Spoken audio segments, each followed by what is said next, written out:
ইসলামে ইকুয়ালিটি তো বিশ্বাস করে না, ইকুইটি বিশ্বাস করে। সংবিধান কিন্তু একটা দর্শন।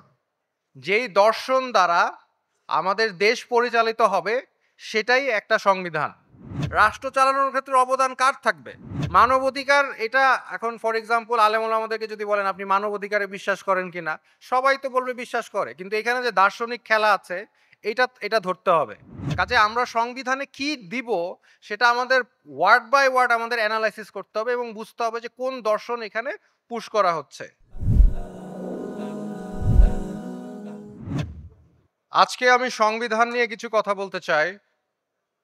সংবিধান নিয়ে আমাদের এখন সতর্ক হওয়ার সময়।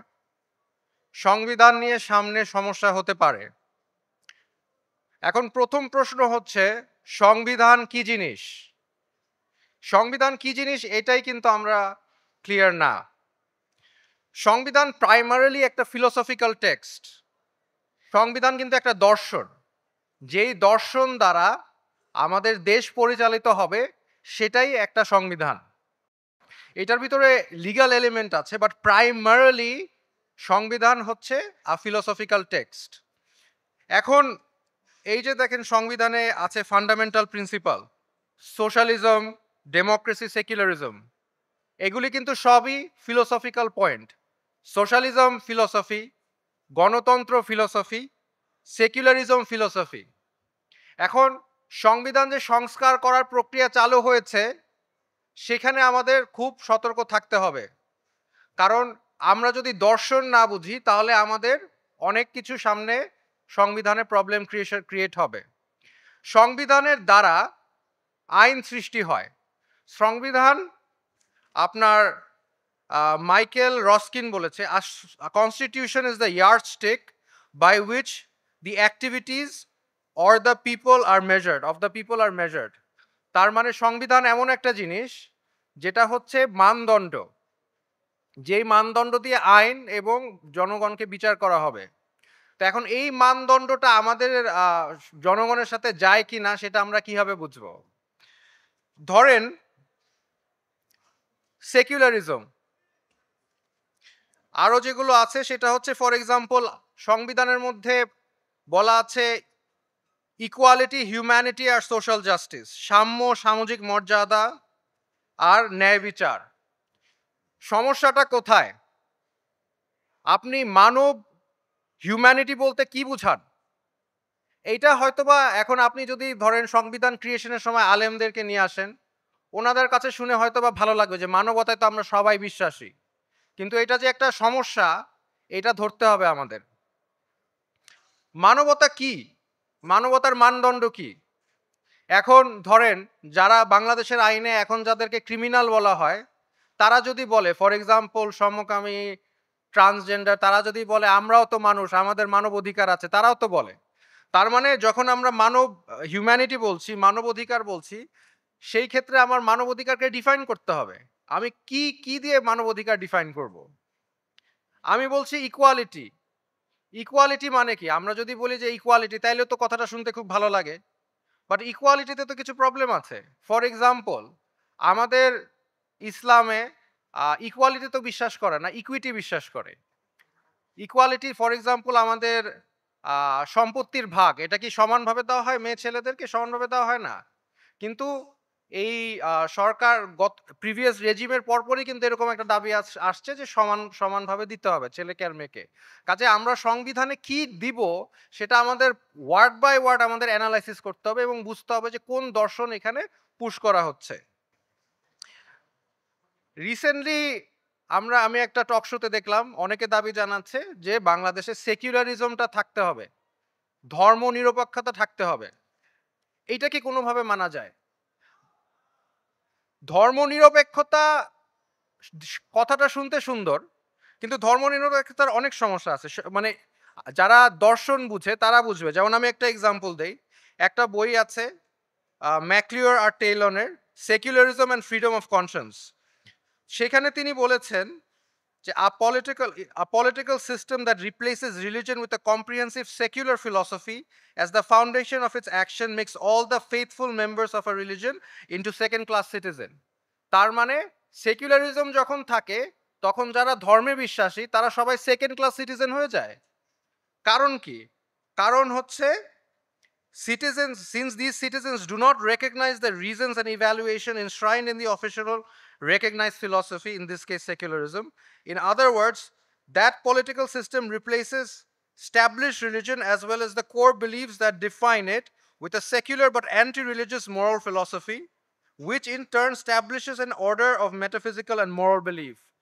যার অর্থ হচ্ছে যে আমাদের যখন সেকুলারিজমকে পুশ করা হয় ধর্মনিরপেক্ষতা, যারা ধর্মনিরপেক্ষতার এই দর্শনে বিশ্বাসী না তাদেরকে সবাইকে সেকেন্ড ক্লাস সিটিজেনে কনভার্ট করা হয়। এবং উনি বলতে চাচ্ছেন কারণ, এটার কারণ কি, যে এইটা একটা পলিটিক্যাল সিস্টেম যে নিজেকে সুপিরিয়র দাবি করে, যে আপনার ধর্ম নিরপেক্ষতা থাকতেই হবে। এখন হোয়াট ডাজ দ্যাট মিন, আসলে এটার মানে কি, সমস্যা কোথায়? ধর্মনিরপেক্ষ ধরেন আমরা ধর্মনিরপেক্ষতা, সমস্যা কি? সমস্যা হচ্ছে আপনি সেকুলারিজম বলতেছে রাষ্ট্র চালানোর ক্ষেত্রে ধর্মের কোনো অবদান থাকতে পারে না। তাহলে প্রথম প্রশ্ন, রাষ্ট্র চালানোর ক্ষেত্রে অবদান কার থাকবে? রাষ্ট্র চালানোর ক্ষেত্রে যদি ধর্ম না থাকে বা ধর্মের সাথে রাষ্ট্র সম্পর্ক না থাকলে তাহলে রাষ্ট্রর যে আইডিয়া বা দর্শন সেটা কোন দর্শন? সেকুলাররা বলবে সেকুলার দর্শন। তার মানে কি, তারা তাদের আইডিওলজি, তাদের ভ্যালিউজ সেটা আমাদের উপর চাপিয়ে দিবে, চাপিয়ে দিয়ে আমাদের সবাইকে সেকেন্ড ক্লাস নাগরিক হিসাবে আমাদেরকে রাখবে। এবং আমরা দেখেছি যে গত রেজিমে আমরা কিন্তু সেকেন্ড ক্লাস নাগরিক হিসাবেই ছিলাম, আমি ছিলাম, আপনারাও ছিলেন। এই সেকুলারিজম যদি আবার পুশ করা হয়, আবার সংবিধানে দেওয়া হয় ধর্মনিরপেক্ষতার নামে, আমরা আবার সেকেন্ড ক্লাস নাগরিক হয়ে যাব। তো এই জন্য আমাদের এই সেকুলারিজম, এই একটা ফিলোসফি, এটা থাকতে পারে না। But at the same time আমরা বলতে চাই যে এই শুধু সেকুলারিজমই তো প্রবলেম না। আচ্ছা, আমার ধর্মে ধরেন কিছু আইন কানুন আছে, আমাদের ধর্মে কিছু ভ্যালুজ আছে, কিছু বাধা নিষেধ আছে। যদি আমার রাষ্ট্রের সংবিধানে যদি সেই বাধা নিষেধ বা ধর্মের রিফ্লেকশনটা না থাকে, তাহলে কি আমি ধর্ম ডিনাই করছি না? তার মানে কি আল্লাহ সুবহানাহু ওয়া তাআলা, যেটা অনেকে বলছে, আমি সেটা পরে বলছি, আল্লাহ সুবহানাহু ওয়া তাআলা যখন আমাদেরকে নামাজ পড়তে বলেন উনি ঠিক বলেছেন, আল্লাহ সুবহানাহু ওয়া তাআলা রোজা রাখতে বলে ঠিক বলেছেন, কিন্তু রাষ্ট্রের কিছু কথা সেগুলো কি উনি ভুল বলতে পারেন? তাহলে আমরা সেকুলার হচ্ছি কিভাবে? আমরা সেকুলার হব কিভাবে? এটা কি পসিবল? কিন্তু আমাদেরকে যদি এই ধরনের সংবিধান দেওয়া হয় যেখানে সেকুলারিজম পুশ করা হয়, সেখানে আমাদের সতর্ক থাকতে হবে, কারণ আমরা কোনোভাবেই সেকুলারিজম মানতে পারি না। আর আমাদের বলা হচ্ছে রাষ্ট্রধর্ম ইসলাম, কিন্তু ফান্ডামেন্টাল স্টেট পলিসির মধ্যে আমাদের ইসলাম আসতেই হবে।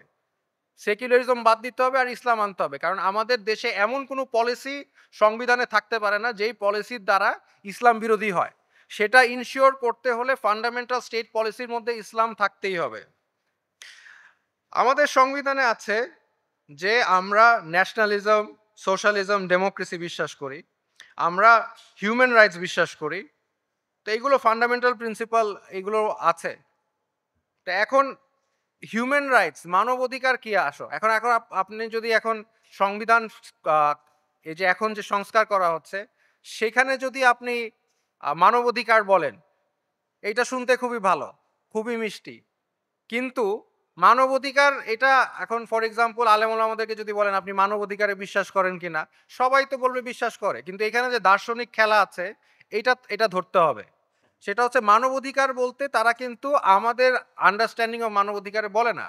তাদের মানবাধিকার হচ্ছে দ্বিতীয় বিশ্বযুদ্ধ জয় করার পরে ইউটিলিটেরিয়ান বা পশ্চিমা যে দর্শনগুলো আছে সেগুলি কিন্তু সাদা কিছু মানুষ এগুলো মানবাধিকার হিসাবে লিখে দিচ্ছে। সেখানে যারা বাঙালি, নিজেদের বাঙালি বলেন এবং মানবাধিকারে বিশ্বাস করেন, তাদের কাছে আমাদের প্রশ্ন করা উচিত যে আপনি বাঙালি হয়েছেন, কিন্তু আপনার যখন universal declaration of human rights যখন পশ্চিমারা লিখেছেন, তখন ওখানে কয়জন বাঙালি ছিল, কয়জন ফিলিপিনো ছিল, কয়জন চাইনিজ ছিল?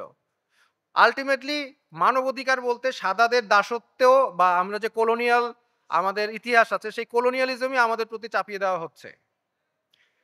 এই কলোনিয়ালিজম থেকে বের হওয়ার একটা উপায় হচ্ছে আমাদের স্টেট পলিসির মধ্যে ইসলাম থাকতে হবে। যদি নতুন কোনো সংবিধানে at the bear minimum state পলিসির মধ্যে ইসলাম না থাকে, সেই সংবিধান আমাদের মানার কোনো উপায় আমি মনে করি নাই। এবং যদি করা হয় আমাদের এটার বিষয়ে ভয়েস রেজ করা উচিত। এখানে অনেকজন বলছে, কিছু মানুষ বলছে যে হিন্দু জাতীয়তাবাদ ফ্যাসিস্ট, আপনি এখানে যদি ইসলাম জাতীয়তাবাদ ধরেন তাহলে সেটাও নাকি ফ্যাসিস্ট। এটা কিভাবে ফ্যাসিস্ট হয়? এখানে বিষয়টা হচ্ছে ফ্যাসিজম কি সেটাই আসলে মানুষ জানে না। ফ্যাসিজম তো একটা ইটালিয়ান দর্শন। সেটা এখন আপনি শেখ হাসিনার উপর চাপিয়ে চাপিয়ে দিচ্ছেন। কিন্তু শেখ হাসিনা স্বৈরাচার ছিল। ফ্যাসিস্ট ছিল কিনা সেটা এটা ডিবেটেবল। ফ্যাসিস্ট প্রবাবলি ছিল না। সে নিজেকে ফ্যাসিস্ট দাবি করে নাই। কিন্তু সে নিজেকে কি দাবি করেছে? সে নিজেকে সেকুলার দাবি করেছে। সে সেকুলার সে সেকুলার এবং সেকুলারিজম ব্যবহার করে আমাদেরকে নিপীড়ন এবং নির্যাতন করেছে। তো এখন যারা বলছেন যে ইসলাম জাতীয়তাবাদ যদি ফ্যাসিস্ট হয়ে থাকে, আমি তাদের কাছে প্রশ্ন করতে চাই যে আপনি ৯৫% মুসলমান বা ৯০% মুসলমানের দেশে যদি আপনি সেকুলারিজম আমাদের ৯০% এর উপর চাপায় দেন, তাহলে আপনি কি ফ্যাসিস্ট না? আপনি তো সবচেয়ে বড় ফ্যাসিস্ট। কারণ আপনি আমাদের উপর আপনাদের দর্শন চাপিয়ে দিচ্ছেন।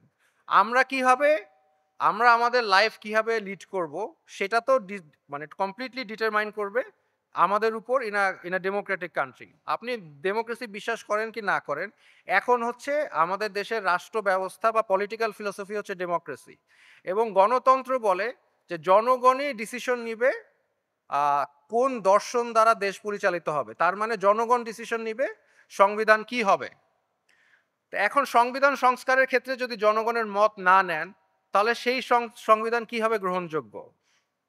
ফার্দার মোর আপনারা একদিকে বলছেন আপনি গণতন্ত্রে বিশ্বাস করেন।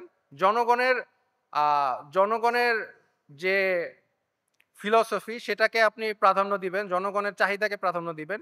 অন্যদিকে বলছেন আপনারা নিজেরাই সংবিধান ক্রিয়েট করবেন সবার মত নিয়ে। সবার মত দেওয়ার তো প্রসেসটাই বাংলাদেশের সিস্টেম অনুযায়ী ডেমোক্রেসি। তো আমি যদি আমার আ ডেমোক্রেটিক রিপ্রেজেন্টেটিভ দ্বারা সংবিধান চেঞ্জ না করতে পারি, আমার ওপিনিয়ন না দিতে পারি, তাহলে আপনি সংবিধানটা কিসের ভিত্তিতে কার সাথে কনসাল্ট করে দিচ্ছেন? আপনি বলতে পারেন আমি ৫ জন বিভিন্ন দলের থেকে মানুষ নিচ্ছি। আমি বিভিন্ন আলেম ওলামাদের সাথে কথা বলছি। বাট আপনি যেসব দলের নিচ্ছেন সেই দলের আদর্শ কি আমরা জনগণ চাই কি চাই না সেটা তো আমাদের বুঝতে হবে। আপনি যদি সেটাকে না মানে প্রাধান্য দেন তাহলে আপনি কিভাবে আ নিজেকে গণতন্ত্রের সিম্বল হিসাবে ধরছেন? আপনি যদি সত্যিকারের গণতন্ত্রে বিশ্বাস করেন তাহলে জনগণকে ডিসিশন বলতে দেন যে আমরা কি দর্শন দ্বারা দেশ পরিচালনা করতে চাই। আমরা কি ফিলসফি দিয়ে সংবিধানটা তৈরি করতে চাই। এইটা যদি হয় তাহলে আমরা বলতে পারি যে ইসলাম আমাদের ফান্ডামেন্টাল প্রিন্সিপাল যদি না থাকে, স্টেট পলিসির মধ্যে ইসলাম যদি না থাকে, তাহলে আমরা সেই সংবিধান গ্রহণ করব না।